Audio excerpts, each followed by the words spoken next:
Hardly उन्हें जानती हूँ, it's like 2 months and specially मैं एक न्यूक्लियर फैमिली से बिलोंग करती हूँ और वो एक जॉइंट फैमिली है, तो मुझे बहुत डर लग रहा है कि पता नहीं मैं एडजस्ट कर पाऊंगी कि नहीं कर पाऊंगी। तो अरेंज मैरिज कर रही हैं आप? जी, मैं अरेंज मैरिज कर रही हूँ। ओके, तो इन्होंने कहा ये अरेंज मैरिज कर रही हैं और मन में एक अजीब सी हलचल है, कैसा इनका हस्बैंड होगा, कैसी इनकी फैमिली होगी, क्या ये एडजस्ट कर पाएंगी नहीं, लाखों सवाल चलते हैं एक लड़की के दिमाग में। तो कैसे एडजस्ट करे या फिर कैसे प्री मैरिटल काउंसलिंग इनकी हेल्प कर सकती है?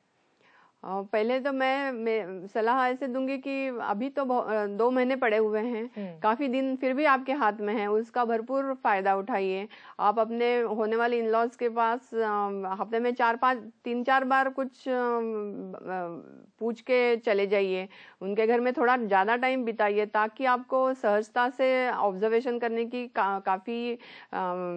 तरीके मिलेंगे कि घर में व्यवहार होते कैसे है, कौन आता है कौन जाता है, कैसे लोग बिहेव करते हैं। क्योंकि सॉरी मैं आपको इंटरप्ट करना चाहूंगी यहाँ पर, लेकिन आज जो हमारी इंडियन सोसाइटी है वो आज भी इस तरह की मेंटालिटी रखती है, बशर्ते वो माँ बाप हो या भाई बहन हो एक लड़की के, कि अगर शादी से पहले एक लड़की मतलब अपने ससुराल जाती है तो ये अच्छा नहीं होता आगे के लिए, या फिर उनके इन लॉज की भी यही मेंटालिटी होती है। तो इस मेंटालिटी को हम कैसे दूर कर सकते हैं? मुझे लगता है कि जो होने वाली अपनी बहू है वो उसको पहले तो आप बेटी जैसा मानना शुरू करिए, क्योंकि एक सहजता से आना जाना ही नहीं जिस फैमिली में हो रहा, वो अचानक से 1 मिनट में पूरे 24 घंटे वहां रहने वाली है। तो झिझक निकालने का एक ये तरीका है कि कम से कम जहाँ परमिशन है वहां तो जा सकती है, या खुल के बोल के जाए कि मेरे को पहले अपना ससुराल अच्छी तरह बैठ के देखना है, या सबके साथ अच्छी तरह बात करनी है, मुझे सबसे मिलाइए, ऐसे प्यार से। हाँ, तो प्यार से बोल बोल के सबको मिलने को बारी बारी जा सकती है, या अपने पार्टनर से बोल तो सकती है कि कभी ना कभी मेरे को आपके सारे डिस्टेंट रिलेशनशिप्स या कम से कम कजिन्स जो हम उम्र के हैं उनसे तो मिला दीजिए, ताकि उसकी झिझक थोड़ी कम होगी। यानी कि अगर जो लड़की जॉइंट फैमिली में जा रही है तो उनके लिए तो और भी ज्यादा इंपॉर्टेंट हो जाता है, क्योंकि ढेर सारे फैमिली मेंबर्स हैं, बहुत सारा प्यार भी मिलता है, कभी कभी बहुत सारी तकरार भी हो जाती है, तो उसमें अगर एडजस्ट करना है तो पहले ही घर में घुलना मिलना यानी मिक्सअप होना बहुत इंपॉर्टेंट है। हम हमेशा कहते हैं कि चेंजेस आर ऑलवेज गुड, या फिर लड़की को चेंज हो जाना चाहिए, तो according to you pre marital counselling में क्या कोई ऐसा पॉइंट होता है जो लड़की को समझाया जाता है? लड़की को समझाया यही जाता है कि आप पहले अपने आप को इमोशनली और फिजिकली देखो कि आप एक मैरिज करने के लिए तैयार हो कि नहीं, क्योंकि कभी कभी मैरिज को माँ बाप की तरफ से थोपा जाता है। किसी के कितने भी तो इश्यूज होते हैं कि जो सम साइकोलॉजिकल इश्यूज होते हैं, कोई लड़कियां शारीरिक संबंध के लिए तैयार ही नहीं होती हैं, ऐसे भी तो लोग हैं, तो वो वहां जाके पार्टनर को भी दुखी करती है, पूरे फैमिली में प्रॉब्लम्स खड़े हो जाते हैं कि ये चीजें पहले माँ बाप से भी उन्होंने कभी बोली नहीं होती। तो पहले अपने आप को देखे कि am I ready for marriage, क्योंकि मैरिज तो एक बहुत अहम फैसला है अपने जिंदगी के लिए।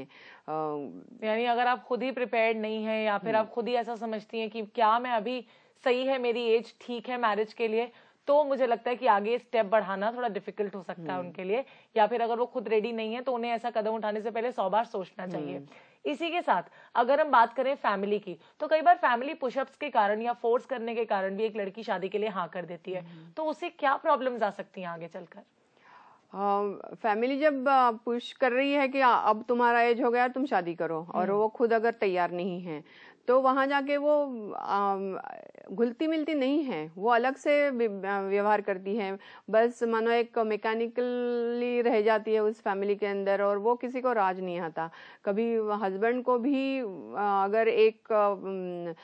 जो शादी के बाद जो व्यवहार होने चाहिए वो अगर हो नहीं रहे हैं, तो वो भरपूर आनंद तो मैरिड लाइफ का नहीं आता है। यानी फोर्सफुली अगर कोई शादी को अंजाम दिया जा रहा है तो ऐसा नहीं होना चाहिए। इनफैक्ट हमारी इंडियन सोसाइटी की बात करूंगी, जहां पर बहुत सारी मैरिजेस ऐसी होती हैं कि एक लड़की शादी के लिए प्रिपेयर नहीं होती, लेकिन माँ बाप के प्रेशर के कारण या घर वालों के प्रेशर के कारण मैं कहूंगी कि वो इस डिसीजन को ले लेती है, और आगे चलकर उसे एडजस्टमेंट में इतनी सारी प्रॉब्लम्स आती हैं। तो फिर क्यों ना उसे पहले ही रोक दिया जाए। तो इसी के साथ वक्त हो गया हमारे शो पर भी एक छोटा सा ब्रेक लेने का। आप कहीं मत जाइए, देखते रहिए कॉल फॉर केयर।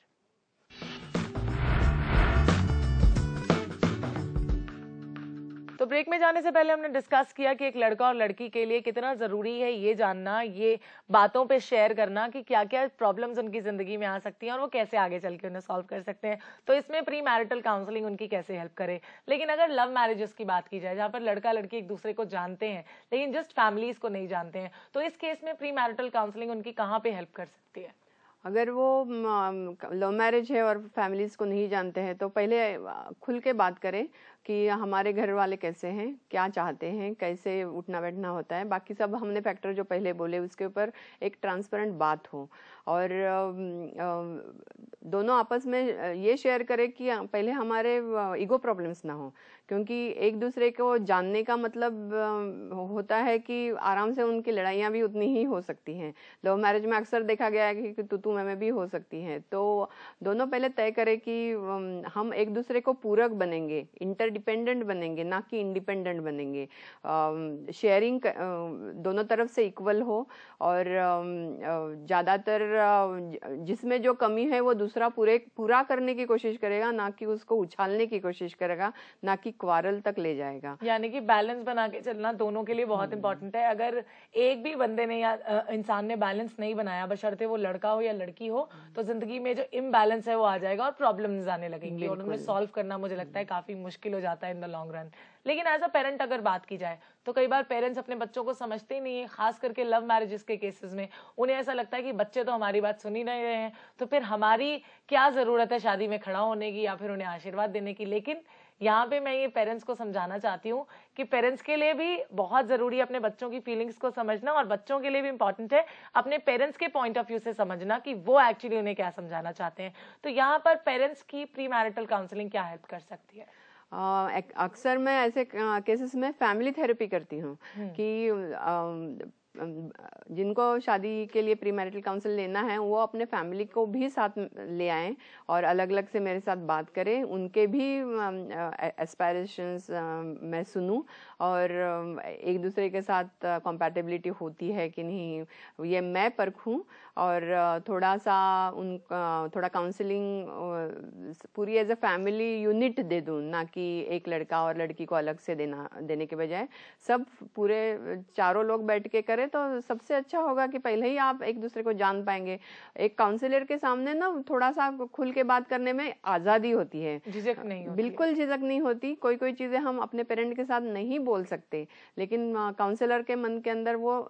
डाल सकते हैं। यानी कि पेरेंट्स के लिए समझना इंपॉर्टेंट है कि जो बातें शायद उनके बच्चे उनके साथ शेयर नहीं कर सकते, वो एक काउंसलर के सामने जो एक न्यूट्रल पर्सन है, जो किसी की सलाह को गलत नहीं कहेगा, किसी की सलाह को सही नहीं कहेगा या कहेगी, उनकी बातों को वो समझ सकते हैं। तो इनफैक्ट पूरी फैमिली थेरेपी करवानी चाहिए मुझे लगता है। जैसे कि डॉक्टर रेखा देशमुख ने कहा कि पूरी फैमिली थेरेपी में सारे लोगों को इन्वॉल्व किया जाता है, पेरेंट्स को भी, लड़का लड़की को भी, कि क्या उनकी राय है, किस तरह से वो जिंदगी को आगे बढ़ाना चाहते हैं, यानी कि उनके नेचर के बारे में भी पता चलेगा और इनफैक्ट खुद को किस पॉइंट ऑफ टाइम पे चेंज करना है ये भी पता चलेगा। अब अगर चेंज करने की बात चली है तो जिंदगी में लड़की को आपको नहीं लगता कि बहुत सारे एडजस्टमेंट्स करने पड़ते हैं? तो इन ब्रीफ अगर बात की जाए तो अपने नेचर को चेंज करना कितना इंपॉर्टेंट है एक लड़की के लिए शादी के बाद?